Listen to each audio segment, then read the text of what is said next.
Welcome to the Center for Creative Leadership's Intentional Leadership at Home webinar presented by Lynn Fick Cooper, Catherine Papa, and Michael DePass of the Center for Creative Leadership, also known as CCL. My name is Tracy Dobbins, and I'll serve as your CCL webinar moderator for today's session. At the Center for Creative Leadership, our sole focus is leadership development, education, and research. We thank you for joining this webinar today to learn more about intentional leadership, as we know many of you are struggling with the collision of work and home life. We are pleased to have Lynn Fick Cooper, Catherine Papa, and Michael DePass here with us today. I'll now turn the session over to Lynn Fick Cooper.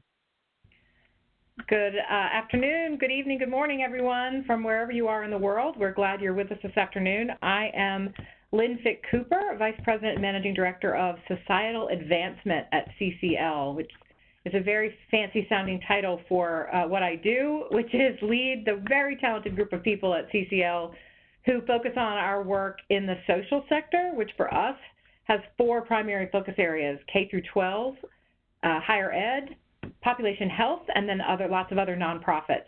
That is my professional world, and I also am leading like you from home. And at home, I have a husband, a life partner, and two nearly young adult sons who are all in the same domicile, as well as a puppy and a mother who is suffering from Alzheimer's, who's in an assisted living facility. So remotely dealing with that, in addition to the people within my actual co-located home space. So I can relate to a lot of you, I'm sure. Michael. Hello, I'm Michael DePass. I am a senior faculty member at CCL, and I also lead our K-12 practice as part of the Societal Advancement Group that Lynn leads. Really excited to be here today.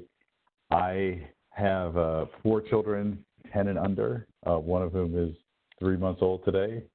I'm married. My wife is here, 2 pets, and my parents are in assisted living home that is struggling with COVID cases. So I feel like I have the whole spectrum of this, being touched by this, and excited to have this conversation today about how we manage what we're all in.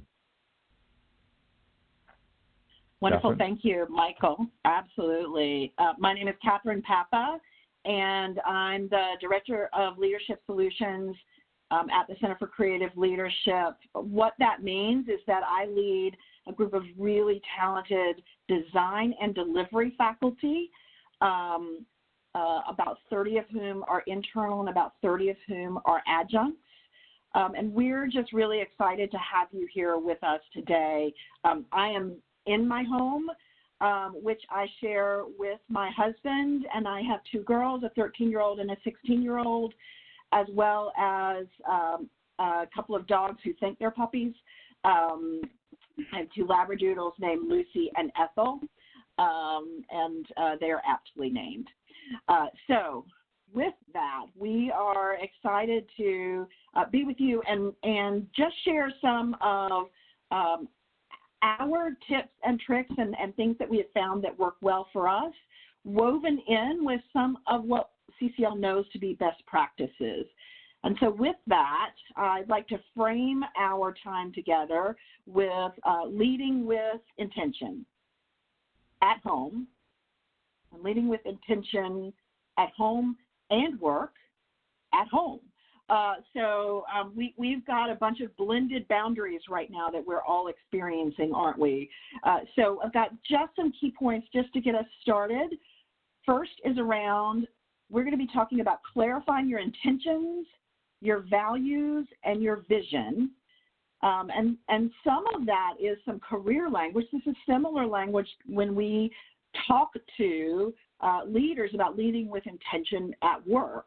But as it turns out, there's a lot of overlap with what we are doing now, leading at home and work.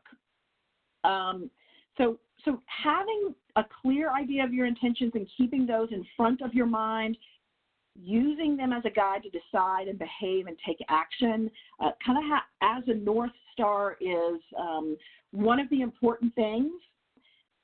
Then also taking that intention and creating intention, being mindful of the experience that you want to create for others. Whether it is a leadership experience with your colleagues from whom you might be working remotely right now, or if it is people who you are sharing a domicile with, how do we create an experience for those others who are most close to us?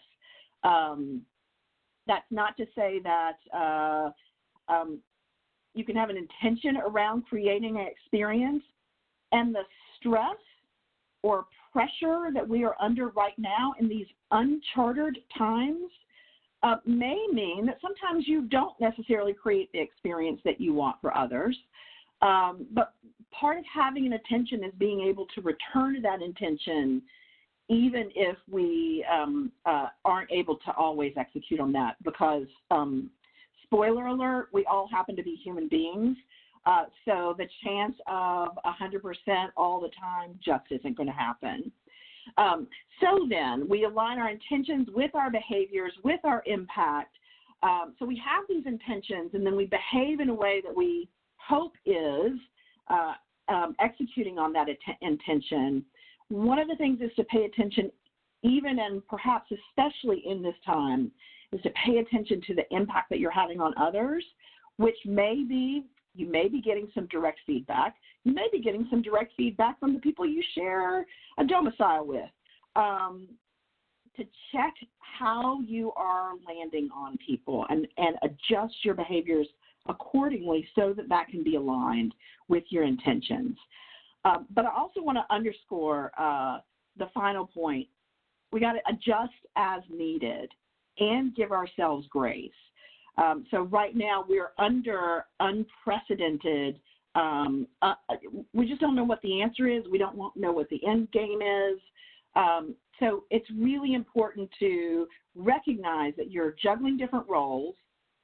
My 13-year-old and my 16-year-old and my husband need different things from me, even at the same time, and certainly at different times. So to take that context into account and recognize, I kind of strive for to be directionally accurate, that it's not going to be a 100% solution every time. So one of the things that this underscores for me, this notion that we're going to make some mistakes and we're not going to get this right, is a different kind of curve. So we've been talking about flattening the curve with COVID. So it got me thinking about the learning curve that we're in, and I will flip to the next slide here. So many of you may be familiar with this anatomy of a learning experience. For those of you on the phone, I know some people are formally coaches. We are as well. Or some of you do coaching as a part of either your personal or professional life. We use this all the time to encourage people to step out of their comfort zones and take on new experiences. And so on the left-hand side, you'll see results of prior learning where we've gotten to a certain level of success because of past learning. Now we are leveling off. And so we kind of hit a comfort zone. We kind of know what we're doing in this current situation. We have a learning opportunity come along. Sometimes we choose those. Sometimes we don't. But we have a learning opportunity come along. And if we engage in that learning opportunity, then most of us experience some level of a dip in performance because we are asking something different of ourselves, and that can create stress and discomfort because we just don't quite know what to do, or it doesn't necessarily look as pretty as we're used to performing. And so then it's important to move through that dip and get to a point where we're recovering out of the dip, it's starting to feel more familiar, and we can get to an even higher level of experience, of performance. We do this, we talk to people all the time about taking on new roles or moving to new cities. All of those can create some different learning experiences. And here we are. I have modified that learning curve because we are all in a learning curve right now that is not of our choosing. So we were kind of cooking along in our old normal and did not choose COVID, but for sure COVID chose us. And I think it's important to realize that we're not going to be able to immediately perform at the level that we were once performing. We've got, for those of us who are working and living at home anew, some of you work from home normally, so maybe these boundaries are a little bit more permeable than those of us who are used to going into a physical office might be experiencing. But for those of us who were used to going into an office, sure enough, we've got more blurred boundaries than we are used to. I read a great article a couple of days ago about how our COVID and our and sheltering in place has created, it's altered our sense of time. You or your colleagues might have joked about, we don't call it Tuesday, Wednesday, Thursday anymore. We just call it day. That it just, there's a lot of sameness to what we're experiencing. And then finally, part of the dip is I wrote Lives Disrupted. So we all know people or ourselves might be furloughed or laid off. We also you may know someone, perhaps a close loved one, who has lost their life to COVID. So we want to express our deep sympathy for you. And so I don't mean to trivialize that by putting it in a learning curve, but I think that's all of what we're dealing with here. And so what Lynn and Michael and I hope to do is just to tell you a little bit about our stories and how we are trying to come out on the other side positively and creating that experience for the people around us, both professionally and personally. To do that, we're going to cover 3 topics.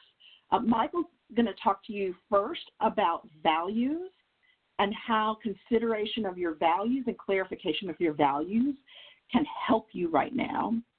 I'm going to talk a little bit about agency, and then Lynn is going to finish up with a little bit about optimizing relationships. With that, Michael, I will turn it over to you. All right, fantastic. Well, I want to pick up on this theme of that sense of turbulence and disruption that we're all experiencing, and start with this question of how can our values help us to live with more intention, in these times. So even before this particular season of time, values have been important. They ground us. They help us to make decisions and set directions. We all have the experience of making critical decisions where we've weighed all the pros and cons, we've thought about something, but we end up picking the choice that's more consistent with who we want to be or how we want to live. Like, those are the ways in which our values can be like a lighthouse, can provide that sense of anchoring for us. And so we have that experience. Values have been important. And we all have the experience of being regrounded, right? We can get lost in the human doings, the things that we're responsible for, setbacks, our aspirations, all of those things. And values are a powerful way for us to refocus and find our way, in some sense, back to home, right? And home being that grounding in what matters to us, what's important, and what we're going to try to fit all those other things around so that we can live consistent with those things. Catherine, can you go to the next slide? Of course. So here, enter COVID, and where this kind of first shows up for us as it relates to values is in our values reside places. So they reside in our rituals and patterns and habits. So there are certain activities that we engage in that reflect and allow us to express these values. So there might be certain time that we have with family on an annual basis, on a monthly basis, or things that we do on a daily basis. There may be certain events and ceremonies, things that are important that we make an effort to make sure that they happen, and we're intentional about them because they reflect our values. The root system, so to speak, is rooted in our values. Enter COVID, and as Catherine mentioned, all these boundaries get scrambled, and many of the ability for us to act on our values the way that we're used to also gets scrambled. So some of these ways that we act on our values involve travel and getting together with people and gathering people from lots of different places, and that's not available to us. So some of that disequilibrium and that confusion comes because now we haven't really thought about it explicitly that, well, I'm doing this because of this value, but when it's gone, there's that sense of losing our footing, losing our grounding. The other thing that contributes to this is that our values can be in conflict and can compete. So I have competing values every day between how I want to show up in a professional context. I value working hard, and I value certain kind of intensity with my work, and I really value connection with my children, and just to take one example. And so those things typically aren't competing during the day because my children are at school and I'm at work, and so the boundaries make it fairly, not necessarily easy, but it's fairly kind of known way. How am I going to express these different values in these containers? Container's gone, and even while we're here on the call, the container, one of the kids may come in and join us or something like that. So now we have this challenge of I have competing values. What am I going to do with the fact that I have some identity around how I want to show up professionally, and I have some identity how I want to show up with them, and there's no boundary to hold in container for that. Catherine, can you go to the next slide? So where we go from, where we want to suggest and tee up going from here is this question of how do we use our values to live with intention in this time? So there are two pieces of what we've been talking about. One is just revisiting our values as the practice always has been is very helpful and powerful when we have that sense of losing our footing and grounding. Just getting clear and going back to where is that home base for you around what really is important, and the affairs of life and the doings of life need to move around that. So that's helpful in of itself. The second part is adapting the ways we live out the values. So we talked about how the vehicles that we have, many of them are not available, or the boundaries that organize them are gone. So now we really want to invite you, as we're in this ourselves, to thinking about, well, what are all of the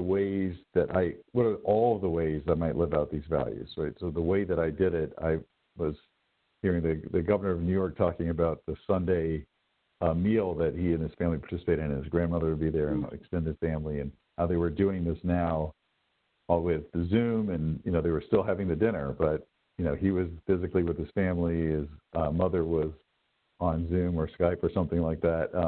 So that's a flex, like flexing the way of living out that value. It's not exactly the same, but it's a way that allows him to be consistent with what's important to him. And so those are the two things we want to suggest with values, revisiting and adapting, and really to think about what rituals or patterns we can construct that allow us to reflect those values. So for me, back to the example I gave, I now have the responsibility of making sure that my kids are educated, and obviously have a job. And so part of what I've had to do is figure out, and I still have the value on connection, and figure out how do I express the value on connection when most of my time, just from a numerical sense, is spent giving them feedback, a little correction maybe, some support, and getting done what they need to get done, and not tearing down the house.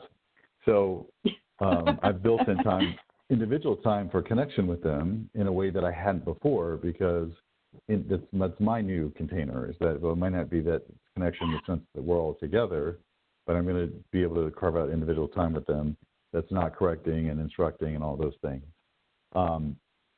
So that's just an example personally of thinking about how do I act congruently while I have to respond to the things that I need to do. the last part we want to tee up for you is how will we share this with others? And it's part, sometimes we do a lot of work in our head, but most of us are with people with a much more intensity than we've been, right? Whether it's a partner or family members, or we're not with people that we're used to having a lot of access to, with people who are used to having access to us. And so we want to encourage you to think about a conversation of, as you're clarifying your own values and how you're going to live them out, having the conversation. A lot of times, a lot of our conflict sits in assumptions that we're making about what everyone should be doing. And there's just a lot of value in having the explicit conversation about these are the things that matter to me. We can't do them the way we did before, but what are ways that we can do them together, and what are ways that we can stay connected? And that's professionally for people who are relying on you for information. They may not be able to access you in the same way they had access to you, but having the explicit conversation and not making assumptions about how are we going to get the need met, the value of staying connected and being responsive given the current context. And also personally, really important to think about and have that conversation. So those were the things we wanted to just introduce as food for thought around values. And I'd love to have you in the chat just share what are some of the new rituals and patterns that you've come up with to live out your values, or maybe you had some new thoughts as we were talking here today. So we'd love to see some of those in the chat and encourage everyone to just also see in some ways kind of crowdsourcing what's working for you in establishing that kind of consistency in a new way that we can all learn from. Weekly Zoom family meetings. Okay, I like that.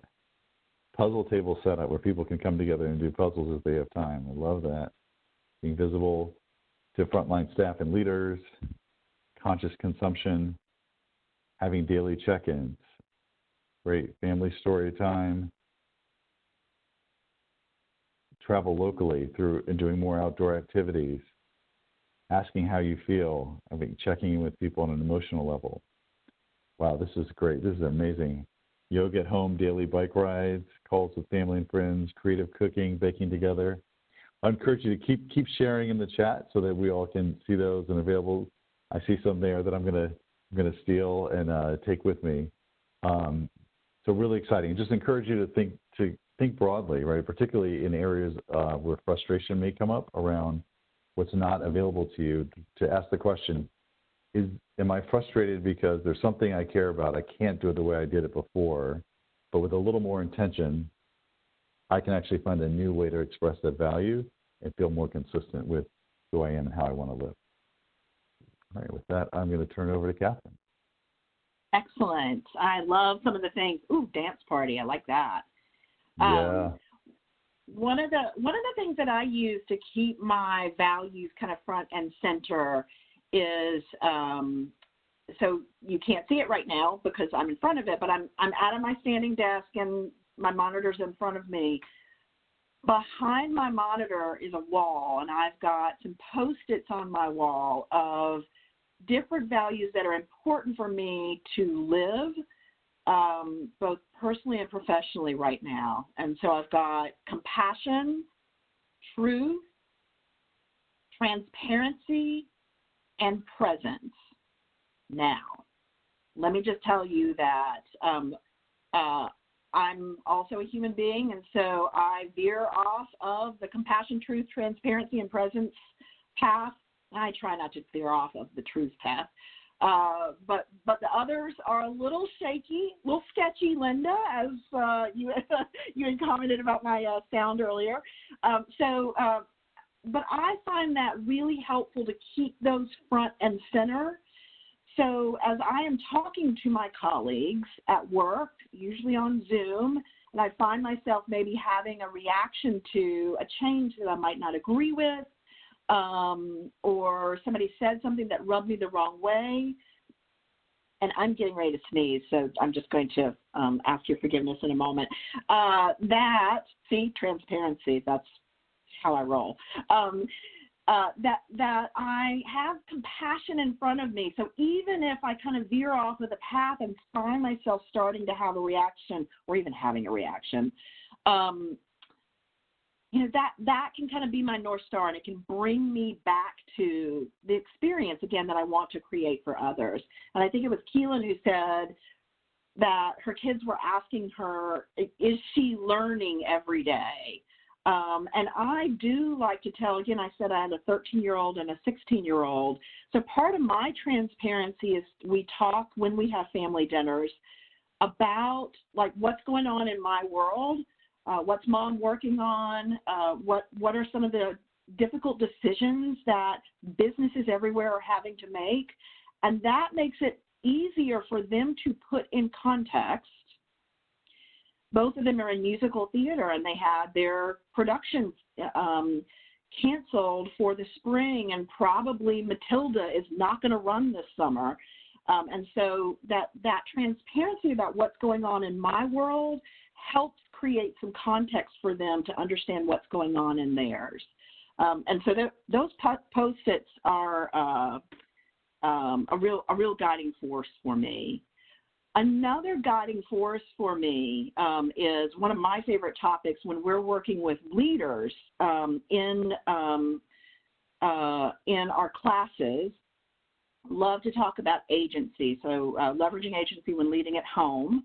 The notion of agency or being agentic comes from fields of psychology, sociology, philosophy, and the essence is there. People are capable of action, of changing their context in new and meaningful ways, and it's linked to a sense of ownership. Now, before I go further, what I want to say is that as I talk about agency, I want to honor and own that I am, relatively speaking, a socioeconomically privileged white woman who has some levers for agency that not everybody may have.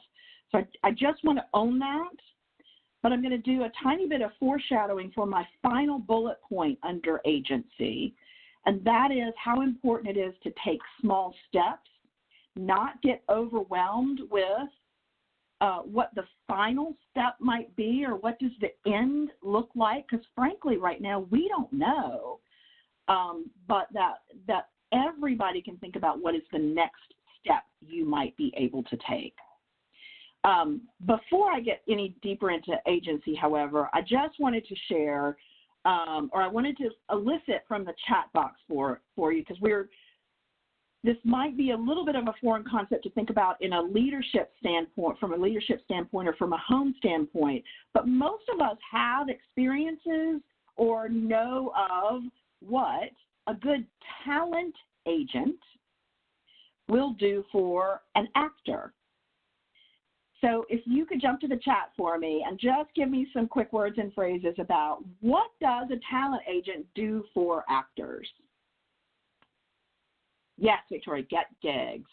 Kathy, promote, find them work, promotes them, make connections, negotiate the best deal possible. Absolutely.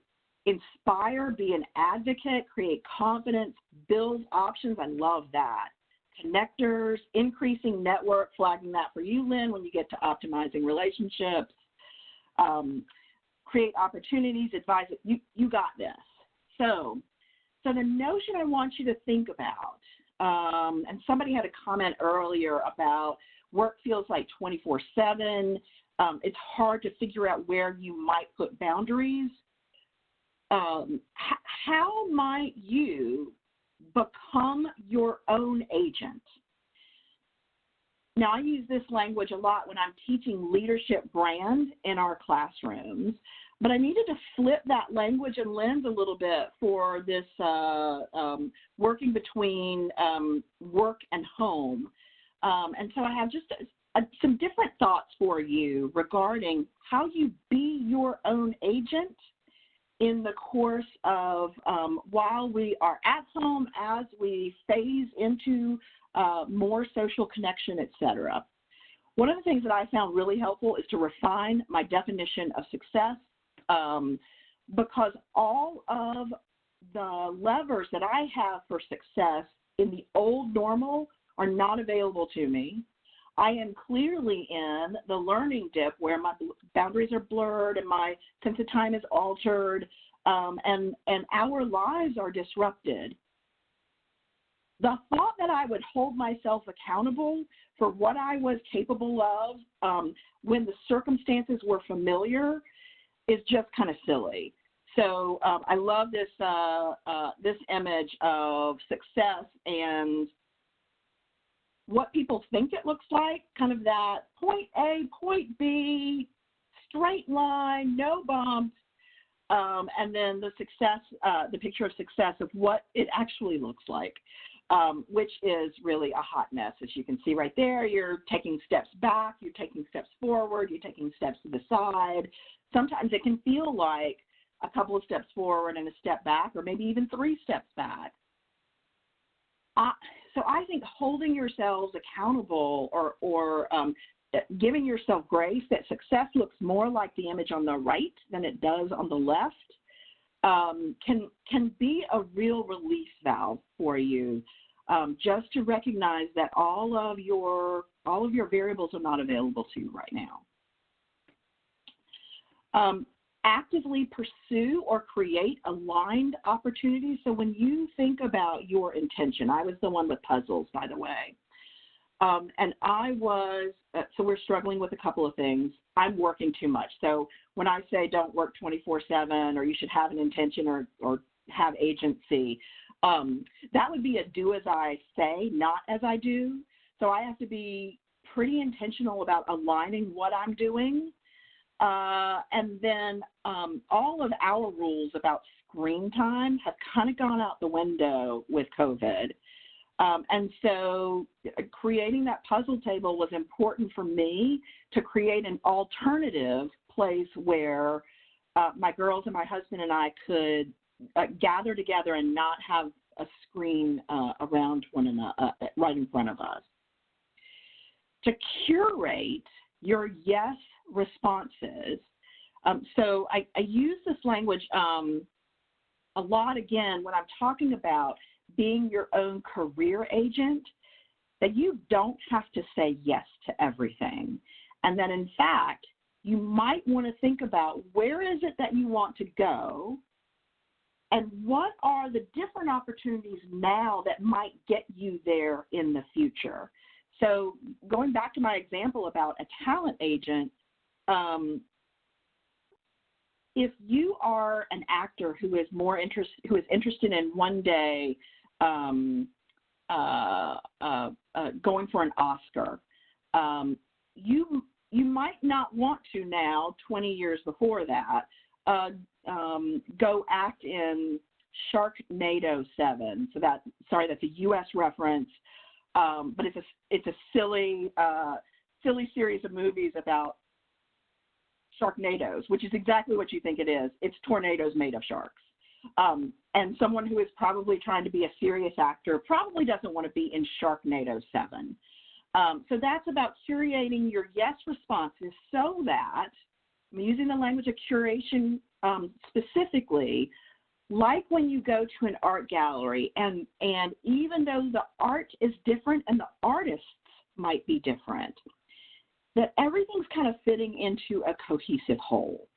So that's an item for you to think about. And the final thing, I foreshadowed it earlier, is to aim for small steps of what is in your control. And sometimes you may not even be able to see the second step ahead of you, but if you can make that first step, that'll give you a small victory that you can then build upon. I was delighted to see the references in agency and what a talent agent does to networking and relationships, because that is, we're talking about values and agency and relationships as if they are all separate, but they're really connected and overlapping. So Lynn, let me hand it over to you to get started with optimizing relationships. Thank you, Catherine. Again, really glad to be with all of you this afternoon. Thanks for joining us. Optimizing relationships is also muddy right now. It's all very blurred and blended as we do work and family and whoever else might be in your home, living in your domicile from the same place. So I'm going to hit on 3 primary points today. Collaboration is key. finding new and novel ways to remain connected, though we've seen some great examples of that already in the chat, and then making time for self-care, which if I had to place a monetary bet right now, I bet most of you are not doing that well enough, given all that you're likely juggling. So let's go to the next slide and start with that first point on collaboration being key. So when you are leading at work, whether you do that virtually normally or in a physical space with other people typically, either way, to get everything done as leaders on the to-do list that needs to get done, you are having to rely on other people to help do that. You can't do it alone. And depending on the task or the goal or the project, you have different people that you bring in and out to try to get that work done. That is not different in your home space. So if you think about your home environment, whatever that looks like for you, because we all on this call likely have very different visions or very different versions of that, right? Whether we have kids or no kids, or whether we have a life partner or elderly parents or siblings or other people in our domicile or outside of it that we need to stay connected to, the more we can rely on the strengths and contributions of all the different people in our own system, if you will, our own home system, will help, right? So it's a developmental opportunity potentially, right, for some of the people in your system to contribute differently than maybe they have before, to help everybody navigate this unusual time when we're all, as Michael said, doing it from the same place instead of having these boundaries we might normally be used to. My kids, I'm the cook in our house. I like to cook, so I don't mind playing that role. I enjoy it. It's something I'm pretty good at.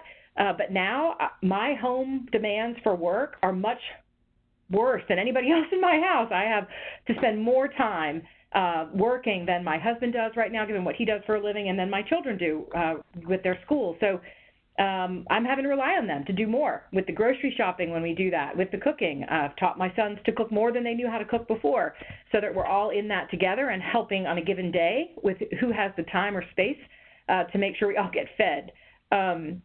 So, which sort of leads to the next point of not being afraid to change traditional roles up. I saw somebody in the chat refer to, we're all dealing with this. It's foreign territory, and for many of us, we're such creatures of habit, humans.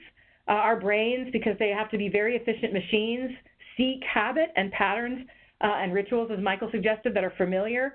And so right now, with all that we're dealing with, we might have to re-examine, okay, so what are the roles that need to be played and who's playing them? And let's not be afraid to give our children maybe more responsibility if they're capable than they've had in the past, or talk more openly, as Catherine suggested, about what we're dealing with, each of us, so that we can process the change together. Find efficiencies where possible, of course, if there are ways to create efficiency so that you can get some breaks in your day and or make things as easy as possible. Those are going to be different for each of you, but I would encourage you, and with the people in your household system, to determine what those might look like to help everyone. Let's go to the next slide, Catherine. And talk about the new and novel ways to remain connected. I start this with the bullet point of establishing boundaries. A couple of you have commented in the chat about how our boundaries are so blurred right now. It's easy to want to work all the time because the computer is right there and available to you in your home constantly. And there's a lot more to do, honestly, with often fewer people because of all the economic downturn we're seeing and layoffs and furloughs. And so it's easy to want to work all the time. If you want to keep relationships strong and working for you and with you, both professionally and personally, you're going to have to find ways to carve out time for that so that you can be intentional about it. And that means establishing some boundaries. So whether that's taking breaks, intentional breaks throughout the day, scheduling time with family, as some of you said, for Zoom chats or other things, stopping work, leaving the place you do work, if you have a private space for that in your home, and going into another part of the house at a given time to take a break, I encourage you to find ways to establish boundaries. That kind of bleeds into the next point, focusing on task, not time, if possible. I know, I lead a team of leaders. There are 7 of them, and I tell them all the time and encourage all the people in the group I lead to focus on task, not time, because it's different now. Used to be, maybe we had a sort of work day that bled over in the morning and the night, and to weekends, depending on what we were dealing with. But with children at home, with elderly parents, with other people we're caring for, we're dealing with, other things, also the stress and just mental taxation we're experiencing with COVID, we can't be focused in the usual maybe time frame we always were focused and productive. And so if available to you, not everybody may have that luxury with the work you do, but if available to you, focus on what you can get accomplished and do that when it works, as opposed to worrying about, I'm not online enough, or I'm not doing this in the typical hours I used to do it. Connect with people creatively, right? Walks and talks. I'm so accustomed now to having all of my meetings in platforms like this, Zoom or Skype or you name the platform, and I realized at some point I was sitting all the time or at my standing desk all the time. I wasn't moving between meetings like I would between conference rooms, perhaps, at my office. And so instead now of just assuming I need to be on a video call, like with a direct report meeting, I'm doing that via phone and doing a walk in my neighborhood. So we're having a walk and talk meeting where I'm getting some exercise and getting outside. They are too, hopefully, if we schedule it that way. Virtual game nights, I've seen some of that on the chat, that people have done that. Family Zoom gatherings for family dinners or connections. People are figuring out ways to play games online. I've seen people post on social media having sort of Yahtzee games with people. If each of you has the game at home, online, all kinds of ways to connect. And I would encourage you, this last point, we're trying to get a lot of work done with fewer resources right now in all of our work environments typically. So it's hard. There's a lot going on. But you need to keep tending to the relationships you have professionally as well as personally as best you can. It will also lift you up, all of you, and re-energize you. So if all of your meetings with your work colleagues are work-focused, you're going to lose some energy over time. We used to get water cooler time, lunch breaks, after-hour happy hours, those kinds of things that we could infuse into our life. Keep trying to infuse that. Coffee breaks that are just about chatting, laughing, connecting with your colleagues where you can, once a week even, once a month, once every 2 weeks, whatever works. I would encourage you to absolutely engage in just connection time, and personally as well, of course, with all the people in your personal network. Just time to laugh. We had a virtual game night with some friends a couple weekends ago, and I laughed till I cried, and it was the most therapeutic thing I've experienced. It was wonderful. So I encourage you to just find ways to create time for that. Boundaries will help you do that. Next slide, Catherine. And then make time for self-care. We could spend a whole session on just this, because my bet is, knowing how I'm experiencing COVID and how many of the professionals I know who are trying to juggle so much now in a different way and deal with the stress and mental or the diminishment, I would say, or the reduction in cognitive power that I used to have, that I just don't have at the same rate anymore. Taking care of yourself. The adage, the phrase you hear from flight attendants on a plane, those of us might miss traveling. I hope not to trigger anything for you, any sadness for you, but when you get on a plane and a flight attendant says, if you need the oxygen mask, if they release, put the oxygen mask on yourself first before helping a loved one. That is absolutely a perfect metaphor for what we're dealing with. If you don't take time to keep yourself mentally and physically as healthy as possible, you will be no good to anyone, your employer, your colleagues, your loved ones, your friends. You must find a way to take care of yourself first, and then you'll have maybe more reserves in this crazy time to give others. Sleep, can't say enough about how important sleep is. If you could go ahead and chat for me the average number of hours of sleep you get a night, if you're willing to admit it. We are chronically sleep deprived these days, and there's been tons of research done about the need for good sleep. Adults really need between 7 and 8 hours to be at their best cognitively, to be able to be present, to be able to live with intention, with our values, and be cognizant of that, to be able to connect with others. And most of us don't necessarily get that. I'm seeing some pretty good numbers in the chat. I'm proud of you. That's excellent. Some, like my husband, can live on less sleep. He can handle about 5 to 6 hours and be pretty good. I definitely need the 7 to 8, and if I don't get it consistently, it's a problem. So lots of articles out there to read about it. Find rituals, like we would have a bedtime ritual for our children if you've raised children. The same is true for you. Diet and exercise, of course, that looks different for different people, but the more you can keep moving during this time when we're sitting a lot in front of a screen, find even just intermittent places in the day. As I mentioned, walk and talk meetings. I have a colleague who brilliantly decided that since she can't walk between conference rooms to meetings and get some steps in during the day, she builds in 5 to 10 minute breaks between her virtual meetings and walks down her street and back as if she's walking to another meeting, which is great. There's all kinds of ways for you to find ways to just get some exercise during the day. And then, of course, for me, not going to the kitchen as it's readily available to eat snacks whenever I feel anxious. It's helping. I'm having to be careful about that. Engage in calming activities. If you have ways that some people meditate, it doesn't have to be that formal. There's some free apps out there for that. People do yoga. Just anything that's calming and soothing to you. For me, at times, it's literally putting some headphones on and listening to some soothing music and laying with my eyes closed on my bed in the quiet of my bedroom. That can just sort of, and deep breathing, right? If I get really stressed or anxious. So definitely find ways to keep yourself calm. I would love to hear people chat. Some have been doing it as we've gone, which I love. What's the one thing you are doing to take good care of yourself during this time? Give us some tips that we can all share. I love it. We do water intake challenge to ensure we're staying hydrated. What a great idea. Long walks and hot baths daily. Oh, God, that sounds good right now. Peloton. I have another friend who has a Peloton, and she talks about how that is the only thing keeping her sane right now is riding her Peloton every day. Stupid TV. I'm with you, man. By the end of the day, all I want to do is mindless television, if I'm in front of a screen at all. Getting outdoors. Oh, nothing better to rejuvenate ourselves than getting out in nature if we can, even just to walk in your neighborhood or down your street if you're in an urban area, a park, being outside. Huge. Great. Thank you for sharing all of those. Really great. So trying new craft beers. I want to come to your house. That sounds like fun. Family movie nights. We've done that as well. Like really trying to make it theater-like, right? We pop popcorn. We turn the lights down. We pick a movie everybody wants. We try to act like we got to go to the movies. Excellent. You guys are populating with some great suggestions. Let's go to the next slide, Catherine, and we have one question, final question for all of you before we open it up for Q&A. Just populate the chat again for us. What are some next steps that you plan to take as a result of today's discussion? You've heard us give you some ideas to think about. You've heard people in the chat give you great ideas that are on this call with you. Is there one next step based on today's conversation that you think you're going to take forward and try? I love it. Walk and talk meetings. Share these ideas with your staff. Wonderful.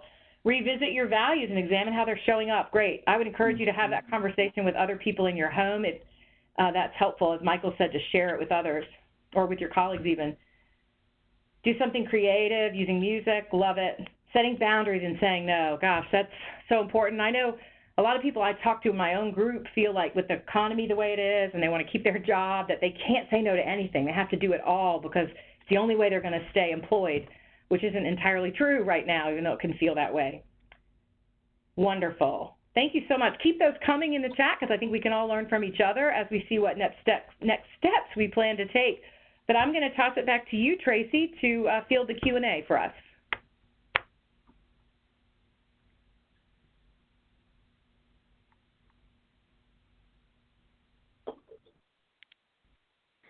Thanks, Lynn. We have a few questions. Again, just use the chat feature located in the lower right corner of your screen and just direct it to all participants. One of the first questions we have, how much are you able to let go? Children are becoming adults by social learning, was their comment. Do you want to take that one, Michael? You're muted, Michael.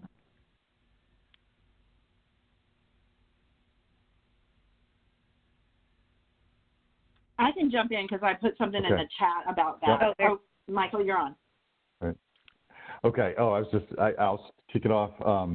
Yeah, I think one of the things that's a trend that was already happening, right, was the center of gravity of how young people are learning about the world, how to engage, was shifting to something much more diffused than what we, those of us who are adults now grew up with. And so part of what I've tried to do is to be asking questions and be listening more and kind of sharing that learning space with my children, even at a young age, rather than just assuming everything's going to be coming from one source. And I need to understand that, but create a little bit more of a side-by-side as part of what's happening in those dialogues of helping them learn.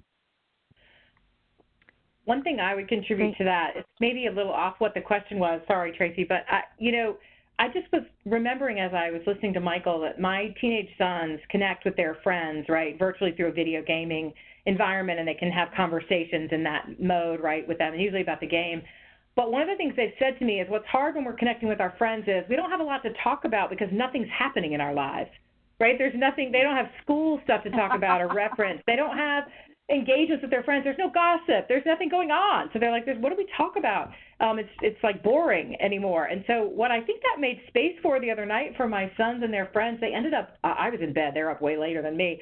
They told me the next day, getting into a really deep conversation about politics and religion and race, and finding ways to hear each other because they all come from different places on that, I was like, wow, I wish I had overheard that conversation. So I don't know if that helps, but like really opening up dialogue with your kids about what it is they're experiencing and seeing in a social learning space.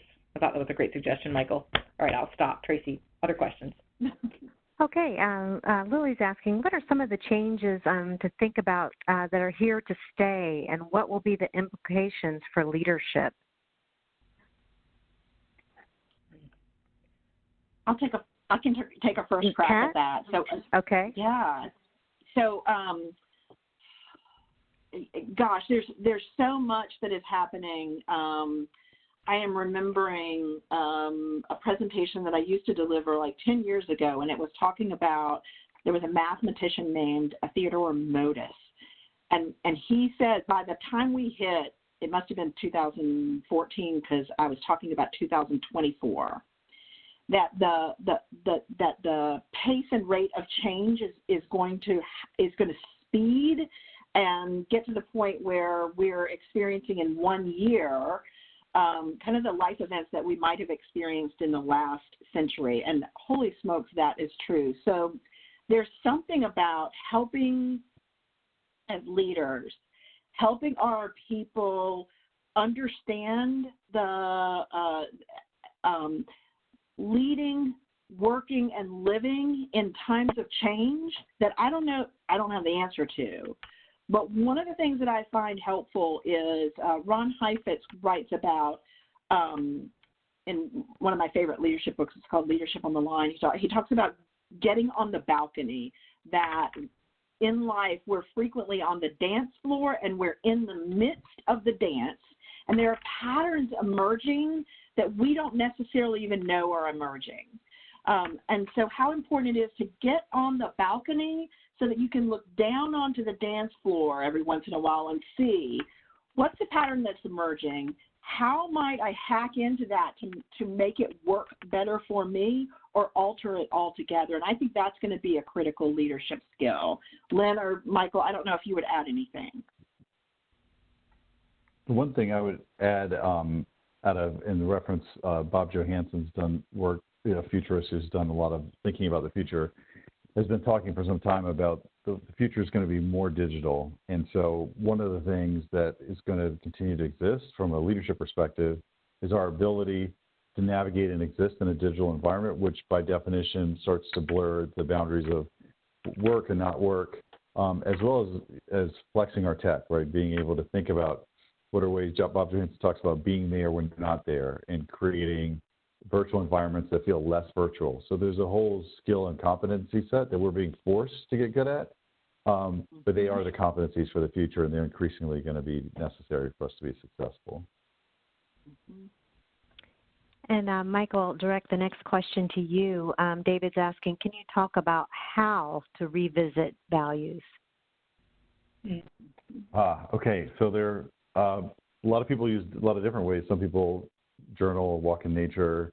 We have a card deck, values card deck that we use sometimes that actually list values, and they're available on our website, that you could go through a sorting exercise. It really helps you kind of prioritize, and it really kind of scaffolds you through sorting through a number of values. So I think there are a number of different ways. Some people use pictures and as a way of evoking and getting into kind of what's beneath the surface for me around things that I care about. So I think there are a lot of different ways. I don't know if people have other, maybe we can put a link in the chat for that particular resource, which people find really helpful. But if anyone have any other suggestions about that? No, I think I would suggest the same as Mike. You could look things up even if you didn't use our tool. I think just we don't spend a lot of time, even outside COVID, often just thinking about our values, identifying them, being clear about them, and talking about them with family.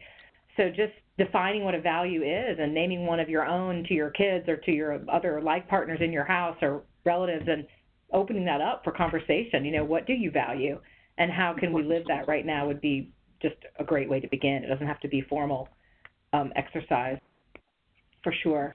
And Lynn, I'll direct the next question to you. Any thoughts on how you listen and help others without becoming completely hijacked by their emotions?